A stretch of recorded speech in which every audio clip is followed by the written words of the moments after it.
Hi hello welcome back ರಾಣಿ Shetty YouTube channel. ನಮ್ಮ ಪಾಪುಗೆ birthday celebration ಮಾಡ್ತಾ ಇದ್ದೀವಿ. ಇದು ಇವತ್ತಿನ ವ್ಲಾಗ್ ಆಗಿರುತ್ತೆ. ಹಾಗಿದ್ರೆ ಇನ್ನೂ ಯಾಕೆ ತಡ, ಈ ವ್ಲಾಗ್ನ ಕಂಟಿನ್ಯೂ ಮಾಡೋಣ ಬನ್ನಿ ಗಾಯ್ಸ್.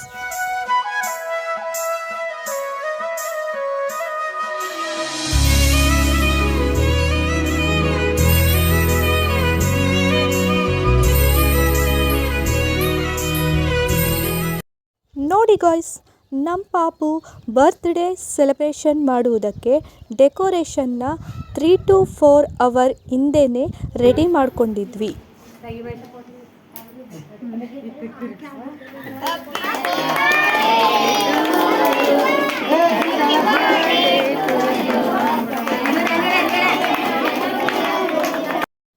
ನೋಡಿ ಗಾಯ್ಸ್, ಕೇಕ್ ಕಟ್ ಮಾಡ್ತಾ ಇದ್ದಾರೆ.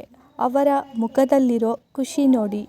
ಯಾವ ತಂದೆ ತಾಯಿಗೂ ಮಕ್ಕಳು ಅವರ ಸಂತೋಷ ನೋಡಿದಾಗ ಆಗೋ ಖುಷಿಗಿನ್ನ ಇನ್ನು ಯಾವುದೇ ಸುಖ ಬೇಕಿಲ್ಲ ಗಾಯ್ಸ್.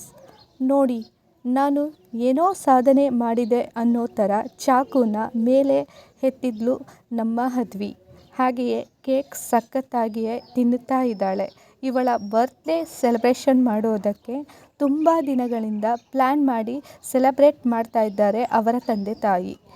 ಇನ್ನು ಡೆಕೋರೇಷನ್ ಬಗ್ಗೆ ಹೇಳೋದೇ ಬೇಕಿಲ್ಲ, ತುಂಬಾ ಕ್ಲೀನಾಗಿ ಸಖತ್ತಾಗಿ ಮಾಡಿದರು. ಆಲ್ರೆಡಿ ಆ ವಿಡಿಯೋ ಕೂಡ ನೀವು ನೋಡಿದ್ದೀರಾ. ನಾವು 5 kg ಕೇಕ್ ತಂದಿದ್ವಿ. ಕೇಕ್ ಬಗ್ಗೆ ಮಾತಾಡಬೇಕು ಅಂದರೆ ಹೇಳೋಕ್ಕೆ ಏನೂ ಇಲ್ಲ ಗಾಯ್ಸ್. ತುಂಬಾ ಟೇಸ್ಟ್ ಆಗಿತ್ತು, ಸಖತ್ ಕಲರ್ಫುಲ್ ಆಗಿತ್ತು. ಕೇಕ್ ಕೂಡ ಸ್ಕೈ ಬ್ಲೂ ಕಲರ್ ಇರೋದ್ರಿಂದ ಅದೇ ಥರ ಕಲರ್ ಬಟ್ಟೆ ಹುಡುಕೋದಕ್ಕೆ ನಮ್ಮ ಆಶಾ ಮೇಡಮ್ ಅವರು ತುಂಬಾ ಸುತ್ತಿದ್ರು ಅಂತ ಅವರೇ ಹೇಳಿಕೊಂಡಿದ್ದಾರೆ ಗಾಯ್ಸ್. ಕೇಕ್ ಕೂಡ ತುಂಬಾ ಆ್ಯಸಮ್ ಆಗಿತ್ತು. ಬ್ಲ್ಯಾಕ್ ಕಲರ್ ಪುಟಾಣಿ ಟೆಡ್ಡಿ ತುಂಬಾ ಕ್ಯೂಟ್ ಆಗಿತ್ತು. ಮತ್ತು ಗೋಲ್ಡನ್ ಕಲರ್ ಸ್ಟಾರ್ಸ್ ಕೂಡ ಚೆನ್ನಾಗಿತ್ತು. ಹಾಗೆ ಬರ್ತ್ಡೇ ಕ್ಯಾಪ್ಗಳು ತುಂಬಾ ಸುಂದರವಾಗಿದ್ದವು. ಹೇಗೋ ತುಂಬ ದಿನದಿಂದ ಪ್ಲ್ಯಾನ್ ಮಾಡಿ ಹೀಗೆ ಇರಬೇಕು ಅಂತ ಅಂದ್ಕೊಂಡು ಅವರ ಮಗಳ ಬರ್ತ್ಡೇನ ಸೆಲೆಬ್ರೇಷನ್ ಮಾಡಿರೋ ಖುಷಿ ಅವರ ಮುಖದಲ್ಲಿತ್ತು.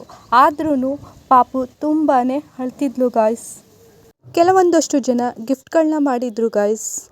ಟೆಡ್ಡಿ, ಫ್ರೇಮ್ಸ್, ಬಟ್ಟೆಗಳು ತುಂಬಾ ಬಂದಿದ್ವು ಗಾಯ್ಸ್. ಹೇಗೋ ಕೊನೆಗೆ ಬರ್ತ್ಡೇ ಸೆಲೆಬ್ರೇಷನ್ ತುಂಬಾ ಚೆನ್ನಾಗಾಯಿತು. ಈ ವಿಡಿಯೋ ನಿಮಗೆ ಇಷ್ಟ ಆಗಿದ್ದರೆ ಲೈಕ್ ಮಾಡಿ, ಶೇರ್ ಮಾಡಿ, ಕಮೆಂಟ್ ಮಾಡಿ, ಹಾಗೆಯೇ ಪಕ್ಕದಲ್ಲಿರೋ ಬೆಲ್ ಐಕಾನ್ ಕ್ಲಿಕ್ ಮಾಡಿ. Thank you for watching.